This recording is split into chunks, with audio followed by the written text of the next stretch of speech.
Selling your photography is an exciting venture, but there are some mistakes that you can make, especially when you're getting started.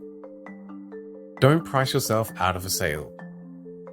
To you, your photography is one of a kind, and it can be tempting to put a hefty price tag on your images to reflect that.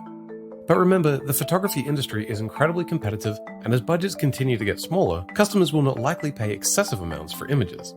That doesn't mean you should be undervaluing your work, however.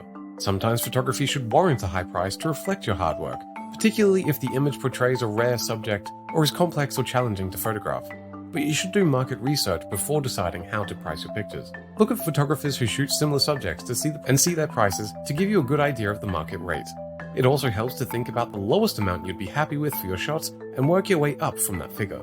The photography world is ever evolving and changing, so with this, make sure you review your prices constantly too. Don't be too precious with your images. It's natural to be protective of your photography.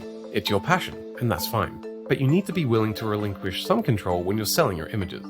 What we mean by that is you shouldn't give buyers too many rules on what they can or cannot do with your images. Buyers will often need to crop or edit your photos within reason to fit their project or house style. This is standard practice, and if you're difficult with customers, it will put them off buying from you. Be flexible and friendly, understand your customers' needs, and be willing to accommodate. If there's something you genuinely have an issue with regarding their plans for your photography, let them know, but do it in an approachable manner. Also, avoid being choosy over who can buy your images. Giving customers the impression that they aren't worthy of purchasing your work will do your photography business no good.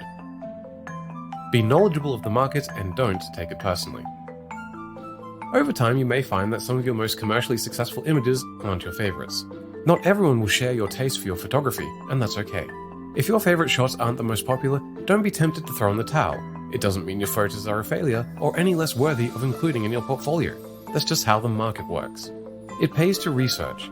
Look at images hanging on walls or used in articles and products. If you've got shots in your portfolio that fits these particular genres and styles, make sure you make these available for sale on your website or in your store. Don't add personal watermarks or signatures that are hard to remove.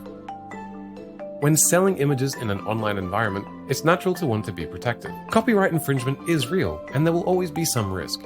But for most photographers, the chance of someone stealing your images and using them for significant commercial gain or passing them off as their own is minimal. To add a layer of protection, any good image hosting site or store builder should allow you to display watermarks over your images, which are automatically removed after a purchase. With this in mind, don't try to take watermarking into your own hands by adding obstructive features to your images in post-production that cannot be removed. Customers won't be able to remove your DIY watermark easily, and you'll likely find them asking for a refund and put off from buying your images in the future. The same goes for adding signatures to your images. While it may feel like a nice touch, buyers prefer a clean, text-free image and will only likely crop out any signature. If signing your work is essential to you, save it only for physical prints you're handling and sign them on the back. Don't let lousy image quality get in the way of a sale.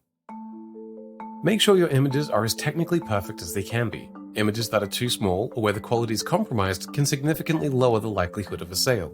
Save your photos at the highest quality file version available. So, if you're saving them as JPEGs, save them at the minimum compression possible. Also, ensure your final image dimensions are as close to the original size as possible. A large image in pixel size unlocks so much more potential for it to be purchased, especially with commercial and editorial clients, but also for prints too.